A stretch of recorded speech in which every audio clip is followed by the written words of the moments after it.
you're under the age of 35, do not buy a personal home. I'm gonna tell you why. Buying a house, worst investment you'll ever make in your entire life. Tell me more about that. Buying versus renting. The age-old question, what do you do in Toronto's market in the GTA? I'm gonna tell you.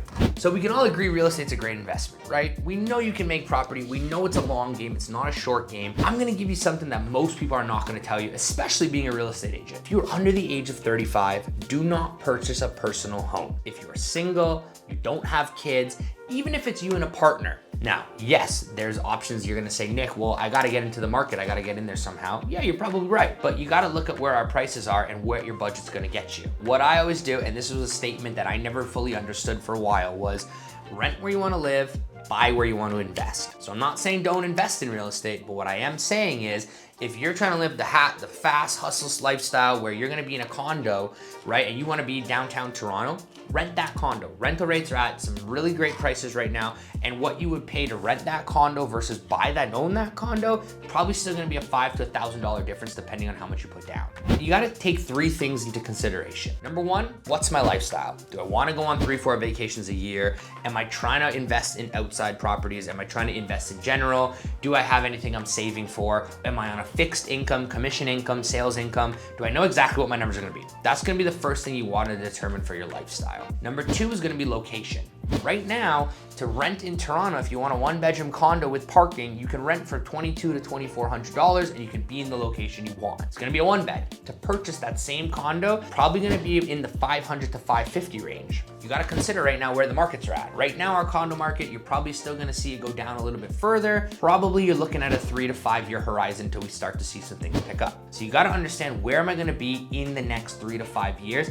Is this property going to be able to fund my lifestyle? And the last thing is family needs. Now, why I say under the age of 35 or 30, because people are having families later on in life right now. When you have a kid, a newborn, you have 2 kids, you might wanna own that property, because if the landlord decides I wanna sell, something breaks, they don't wanna fix things for you, guess what? You're stuck with that home, right?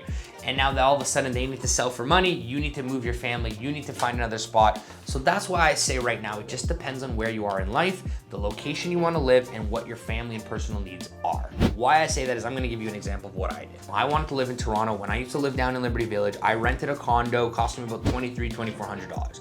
At the time, probably would have cost me closer to $35 to $36 to buy the same condo. So what I did instead was I took my same amount of money and I moved it to an investment property in Hamilton. It was about a negative cash flow, about $100 the whole time. Bought that property for $380, put $45,000 down, ended up renting it out. It basically held itself for almost 5 years. At the end of 5 years, my mortgage was about $340 to $342. The property was worth about $550 because market appreciation over 5 years.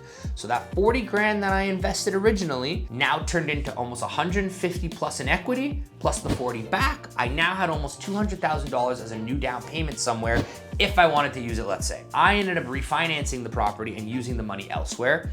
So what that meant though, was if I took that same $40,000 I had, put it in a GIC at even 10%, I was only making 4 grand a year. Over 5 years, 20 grand, right? You're still gonna make your money work for you, but I got to enjoy my lifestyle of renting downtown and the purposing of making my money work for me. That little small negative cash flow, I still wrote it off against the property. There's other tax benefits and perks you have, but I'm building up equity while living and enjoying the lifestyle I want.